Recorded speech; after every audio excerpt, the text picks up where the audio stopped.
சானி சா ரிமகமரே கம பாமகரே சததபா.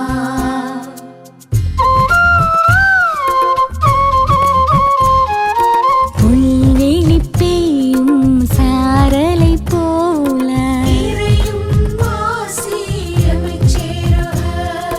நீலம் குளிர் செய்யும் வான்மழை போல வான்வெளி உலவும் சூரியன் நிலவாய் தானென நினையா படைப்பும் நிலமாய் ஆசியும் அமைதியும் அகம் சேரவே இயேசு கிறிஸ்துவின் மனநிலை வேண்டும். ஆசியும் அமைதியும் அகம் சேரவே இயேசு கிறிஸ்துவின் மனநிலை வேண்டும்.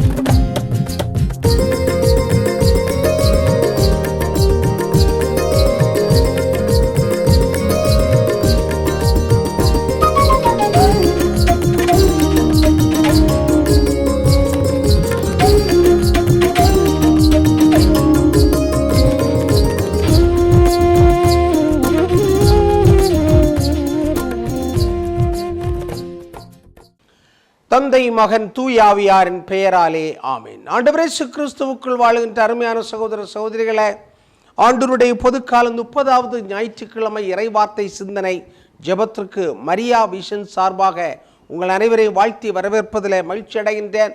இந்த ஞாயிற்றுக்கிழமையில இறை வார்த்தையானது லூக்கா நற்செய்தியிலிருந்து எடுக்கப்பட்டிருக்கின்றது. லூக்கா நற்செய்தி நூல் பிரிவு 18 9 முதல் 14 வரை உள்ள இறை வார்த்தைகளாக இருக்கின்றன. அக்காலத்தில் தாங்கள் நேர்மையானவர் என்று நம்பி மற்றவர்களை இகழ்ந்து ஒதுக்கும் சிலரை பார்த்து இயேசு இந்த உவமையை சொன்னார். இருவர் இறைவனிடம் வேண்ட கோவிலுக்கு சென்றனர். ஒருவர் பரிசேயர், மற்றவர் வரி தண்டுபவர். பரிசேயர் நின்று கொண்டு இவ்வாறு இறைவனிடம் வேண்டினார்: கடவுளை, நான் கொள்ளையர், நேர்மையற்றோர், விபச்சாரர் போன்ற மற்ற மக்களைப் போலவோ இந்த வரி தண்டுவோரைப் போலவோ இல்லாதது பற்றி உமக்கு நன்றி செலுத்துகிறேன். வாரத்தில் 2 முறை நோன்பு இருக்கிறேன். என் வருவாயிலெல்லாம் 10 பங்கை கொடுக்கிறேன். ஆனால் வரி தண்டுவர் தொலைவில் நின்று கொண்டு வானத்தை அண்ணாந்து பார்க்கக்கூட துணியாமல் தம் மார்பில் அடித்து கொண்டு கடவுளை பாவியாகி என் மீது இறங்கியருளும் என்றார். இயேசு பரிசேயர் அல்ல, வரி தண்டுபவரை கடவுளுக்கு ஏற்புடையவராகி வீடு திரும்பினார். ஏனெனில் தம்மை தாமை உயர்த்துவோர் தாழ்த்து பெறுவர், தம்மை தாமை தாழ்த்துவோர் உயர்த்த பெறுவர் என நான் உங்களுக்கு சொல்லுகிறேன் என்றார். கிறிஸ்து வழங்கும் நற்செய்தி. கிறிஸ்துவை உமக்கு புகழ். இறை இயேசுவுக்குள் வாழுகின்ற அருமையான சகோதர சகோதரிகளே, ஆன்மீகம், லௌகீகம், உடல் சார்ந்தது, உளம் சார்ந்தது, ஆன்மா சார்ந்தது, இந்த உலகத்தை சார்ந்தது, மறு உலகத்தை சார்ந்தது என்றெல்லாம் பல்வேறு காரியங்களிலே மனிதர்கள் இன்று சிந்தித்து கொண்டே இருக்கின்றார்கள். ஆண்டவர் இயேசு வாழ்ந்த காலகட்டத்தில் இப்படிப்பட்ட சிந்தனை இருந்திருக்கின்றது. பல்வேறு சமுதாய வேறுபாடுகள் இருந்திருக்கின்றன. பல்வேறு சமுதாய ஏற்றத்தாழ்வுகள் இருந்திருக்கின்றன. எனவேதான் ஆண்டவர் இயேசு கிறிஸ்து லூக்கா நற்செய்தி வழியாக அருமையாக ஏழைகள் சார்ந்த கருத்துக்களை சொல்லுகின்றார்.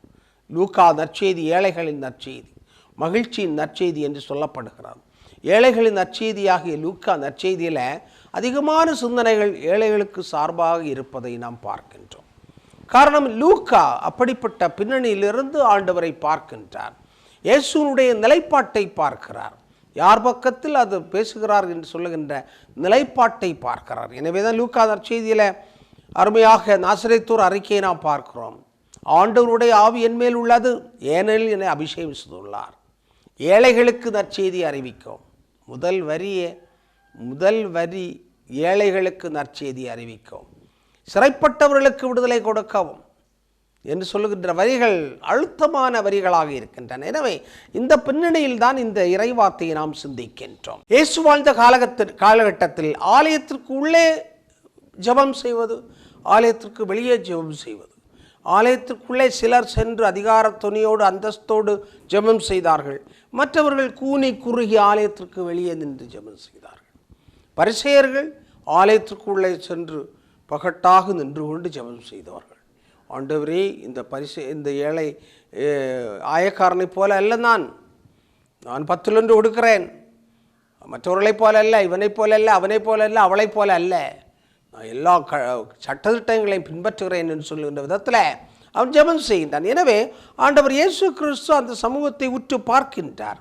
அங்கே இருக்கின்ற வேறுபாட்டை பார்க்கின்றார், அங்கே இருக்கின்ற ஜாதிய வேறுபாட்டை பார்க்கின்றார், சமுதாய ஏற்றத்தாழ்வுகளை பார்க்கின்றார், பொருளாதார வேறுபாடுகளை பார்க்கின்றார், கடவுளுடைய பெயரை சொல்லிக்கொண்டே மனிதர்களை பிரித்து வைத்திருக்கின்ற முறைகளை பார்க்கின்றார். எனவே தான் லூக்காதார் செய்தி வழியாக ஆண்டவர் அருமையாக சொல்லுகின்றார் இந்த செய்தியை. எனவே பரிசேயனுடைய மனநிலை என்ன? பணக்கார மனநிலை, நல்லவன் என்று சொல்லுகின்ற தோரணை, நான் நல்லவன், சட்டத்திட்டங்களை எல்லாம் மதிக்கக்கூடியவன் என்று சிந்திக்கின்ற தோரணை, நான் நேர்மையானவன், மற்றவன் நேர்மையற்றவன் என்று சொல்லுகின்ற தீர்ப்பிடுகின்ற மனநிலை, நான் பக்திமான், நான் ஜெபம் செய்கிறேன், நீண்ட ஜெபம் செய்கிறேன், ஆலயத்திலே இருக்கின்றேன், ஆலயத்தை சுற்றியே இருக்கின்றேன். அவன் அப்படி அல்ல. அவன் வயலிலே உழுது கொண்டிருப்பான், நாற்றுக்களை நட்டு கொண்டிருப்பான், விதைகளை பொறுக்கி கொண்டிருப்பான், விறகுகளை வெட்டி கொண்டிருப்பான். இப்படிப்பட்ட ஒரு உழைக்கின்றவன் அவன் அசிங்கமாக இருப்பான், அசுத்தமாக இருப்பான், எப்பொழுதும் சுத்தமாக இருப்பதில்லை. அவனுக்கு நல்ல வீடு இல்லை, நல்ல வசதி இல்லை, வாய்ப்புகள் இல்லை, சுத்தமற்றவன், அழுக்கானவன். எனவே தான் அவன் ஆயக்காரனாக பிறந்திருக்கிறான் என்று சொல்லி அவருடைய பிறப்பை கூட இழிவு செய்கின்ற ஒரு சமூகத்தில் ஆண்டவர் இயேசு இதை சொல்லுகின்றார். காணிக்கை கொடுப்பவன் 10 பகுதியை கொடுக்கிறேன், அவன் 10 பைசா கொடுப்பதில்லை, 10 பைசா அவன் கொடுப்பதில்லை, தான் 10 பகுதியை கொடுக்கக்கூடியவன். ஆக ஏழை பணக்காரன் என்று சொல்லுகின்ற அந்த வேறுபாடுகளை, மனநிலை வேறுபாடுகளை, சமுதாய வேறுபாடுகளை இந்த பரிசேயன் வெளிப்படுத்துகின்றார். இயேசு அதை சுட்டி காட்டுகின்றார். ஆயக்காரன் வெளியே நின்று கொண்டு ஆலயத்திற்குள்ளே வராமல் கூனி குறி நின்று கொண்டு ஜெபம் செய்கின்றார். இன்றைய சூழ்நிலைக்கு நாம் வருகின்ற பொழுது இதைத்தான் பார்க்கின்றோம். கொஞ்சம் அட்வான்ஸ்டாக பார்க்கிறோம், டிஜிட்டல் லெவலில் பார்க்கிறோம்.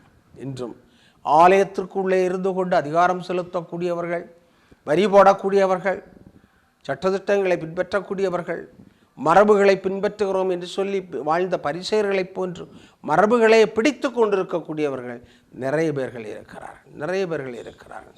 ஏழைக்காக விட்டு கொடுப்பதில்லை, ஏழைகளை அனுமதிப்பதில்லை, வரி கொடுக்கவில்லை என்றார் அருட்சாதனைகளை மறுத்துவிட வேண்டும் என்ற பணியாளர்களை அழுத்தம் கொடுக்கின்ற, பணியாளர்களுக்கு அழுத்தம் கொடுக்கின்ற மனிதர்களை பார்க்கின்றோம். சண்டை போடுகின்ற மனிதர்களை பார்க்கின்றோம். அவன் வரி கொடுக்கவில்லை, அவன் நன்கொடை கொடுக்கவில்லை, அவன் கட்டிட நிதி கொடுக்கவில்லை என்று சொல்லிக்கொண்டு அவனை ஒதுக்கி வைக்கின்ற, ஆலயத்திற்கே வரவிடாமல் தடுக்கின்ற பரிசேயர்களை போன்று செயல்படுகின்ற மனிதர்களை பார்க்கின்றோம். அது மட்டுமல்ல, அவன் பக்தியற்றவன், ஆலயத்திற்கு வருவதில்லை, குடிகார கூட்டத்தில் இருப்பவன், அவன் படிக்காதவன், பள்ளிக்கூடத்திற்கு செல்லாதவன், 10 எழுத்து தெரியாதவன் என்று சொல்லிக்கொண்டு பிரிவுபடுத்துகின்ற குழுக்களை பார்க்கின்றோம். அவள் ஏழை, அவள் ஒரு விதவை, அவள் ஒரு வேண்டாதவள், அவள் படிக்காதவள், அவளுக்கு பண்பு இல்லை, அவளுக்கு கலாச்சாரம் இல்லை, அவளுக்கு பெரிய சொந்த பந்தம் இல்லை, அவளிடத்தில் பணம் இல்லை. எனவே இப்படிப்பட்ட சூழ்நிலை நாம் இன்றும் பார்த்து கொண்டே இருக்கின்றோம். எனவே தான் இந்த சூழ்நிலையில் ஆண்டவர் இயேசு இந்த சூழ்நிலையில் மனிதர்களை தாழ்த்தி வைத்திருக்கிற சமூகத்திற்கு ஒரு படிப்பினையை கொடுக்கின்றார். என்ன படிப்பினை என்றால், வீட்டிற்கு திரும்புகின்ற பொழுது இந்த பரிசேயன் அல்ல, ஏழை அந்த ஆயக்காரன் தான் கடவுளுக்கு ஏற்புடையவனாக சென்றான். காரணம், பிறப்பொக்கும் எல்லாம் இருக்கும் என்று நாம் படிக்கின்றோம். பிறப்பினால் எல்லா மனிதர்களும் கடவுளுக்கு முன் சமமாக இருக்கிறார்கள். பிறப்பினால் எல்லா மனிதர்களும் இயற்கைக்கு முன்னால் சமமாக இருக்கிறார்கள். ஏற்றத்தாழ்வுகள் இல்லை, பிரிவினைகள் இல்லை, உயர்ந்தவன் இல்லை, தாழ்ந்தவன் இல்லை. எனவே தான் அண்ணல் காந்தியடிகள் ஏழைகளோடு தன்னை அடையாளப்படுத்தி கொள்ள வேண்டும் என்பதற்காக தன்னுடைய கோட்டு சூட்டு எல்லாவற்றையும் கழற்றி எறிந்துவிட்டு ஒரு வேட்டியை கட்டி கொண்டார், தோளிலே ஒரு துண்டை போட்டு கொண்டார். இங்கிலாந்துக்கு சென்ற பொழுதும் அவ்வாறு தான் சென்றார். காரணம், அவர் சரியான ஒரு படிப்பினையை ஆங்கிலேயர்களுக்கு அடக்கி ஒடுக்குகின்ற ஆங்கிலேயர்களுக்கு கற்றுக் கொடுக்க வேண்டும் என்று சொல்லுகின்ற காரணத்தினால். பணக்கார குடும்பத்திலே பிறந்து வாழ்ந்து வளர்ந்தாலும் அன்னை தெரசாள் இந்தியாவுக்கு வந்து அழுக்கு புண்பிடித்து கொண்டிருந்த மனிதருடைய பாதங்களை தொட்டு கழுவி சுத்தம் பண்ணி மருந்து போட்டு அவர்களை கட்டி அரவணைத்து முத்தமிட்டு அவர்களுக்கு வாழ்க்கையை அன்பை கொடுக்கின்றார் என்றால் இந்த சமூகத்தில் பணக்காரர்களோடு ஒட்டி வாழ்வதற்கு நிறைய பேர்கள் இருப்பார்கள். படித்தவர்கள் என்று சொல்லிக்கொண்டு செல்லக்கூடிய எலீட் என்று சொல்லுகின்ற வகுப்பினர்கள் இருப்பார்கள். ஆனால் ஆண்டவர் இயேசு பார்க்கக்கூடியது நாம் யாரோடு நம்மை அடையாளப்படுத்தி கொள்கிறோம், யாரோடு அடையாளப்படுத்தி கொள்கிறோம். ஏழைகளோடு, எளியவர்களோடு, படிக்காதவர்கள், தாழ்த்தப்பட்டவர்களோடு அடையாளப்படுத்தினால் தாழ்த்தப்பட்டவர்களே நம்மை தாழ்த்தி விடுவார்கள், தாழ்த்தப்பட்டவர்களே நம்மை உதைத்து விடுவார்கள், தாழ்த்தப்பட்டவர்களே நம்மை ஒடுக்குவார்கள். இதை நாம் கண்டறிய வேண்டும். எனவே அன்புக்குரியவர்களை, இன்று அருமையான ஒரு செய்தி ஆண்டவர் கொடுக்கிறார். எளிய மனம் ஏற்றம் பெறும். அதுதான் வாழ்வினுடைய தத்துவமாக இருக்கிறது. வரலாற்றை பார்க்கின்ற பொழுது வல்லரசுகளாக வாழ்ந்த பல்வேறு அரசுகள் எல்லாம் இன்று வீழ்த்தப்பட்டு கிடக்கின்றன, வீழ்த்தப்பட்டு கிடக்க. அதிகார துணியிலே இருந்த ஆண்ட வர்க்கம், ஆண்ட பரம்பரைகள் எல்லாம் இன்று அழிந்து போய்விடுகிறதை பார்க்கிறோம். ஏழைகள், எளியவர்கள், சிலம்பிலே வாழக்கூடிய, சேரிகளிலே வாழக்கூடியவர்கள் படித்து முன்னேறி பட்டம் பெற்று பல்வேறு நிலைகளுக்கு பறந்து செல்வதை நாம் பார்க்கின்றோம். எனவே அன்புக்குரியவர்களை, ஆண்டவர் விரும்புவது எல்லாமே எளிய மனம், எளிய மனம். இறைவனை ஏற்றுக்கொள்ளுகின்ற, இறைவனுடைய மக்களை எல்லாரையும் ஏற்றுக்கொள்கின்ற எளிய மனம் என்று சொல்லக்கூடிய பிறப்போக்கும் எல்லா உயிர்க்கும், பிறப்போக்கும் எல்லா உயிர்க்கும். பிறப்பினால் எல்லாரும் சமமானவர்கள், பிறப்பினால் எல்லாவர்களும் கடவுளுடைய பிள்ளைகள், மனிதர்கள் என்று சொல்லுகின்ற இந்த சிந்தனையை நாம் பார்க்க கடமைப்பட்டிருக்கிறோம். பல்வேறு துருவங்களாக பிரிந்து கிடக்கக்கூடிய, துண்டாடப்பட்டிருக்கின்ற சமூகத்தில் ஏழைகள், எளியவர்களோடு நம்மை நாம் ஐக்கியப்படுத்த வேண்டும், அந்நியப்படுத்தக்கூடாது, ஐக்கியப்படுத்த வேண்டும். அதனால் பல்வேறு வசதிகளை, வாய்ப்புகளை எல்லாம் நாம் இழந்து விடுவோம். ஏழைகள், எளியவர்களோடு பழகுகின்ற பொழுது மோசமான பெயர் கேட்க வேண்டி இருக்கும், வசதிகள், வாய்ப்புகள் இருக்காது, நாமும் ஏழையாக மாற வேண்டி இருக்கிறது. பெரிய பெரிய பதவிகள் எல்லாம் உங்களை தேடி வராது, பதவிகள் எல்லாம் தேடி வராது, நாம் தேடி செல்லவும் கூடாது.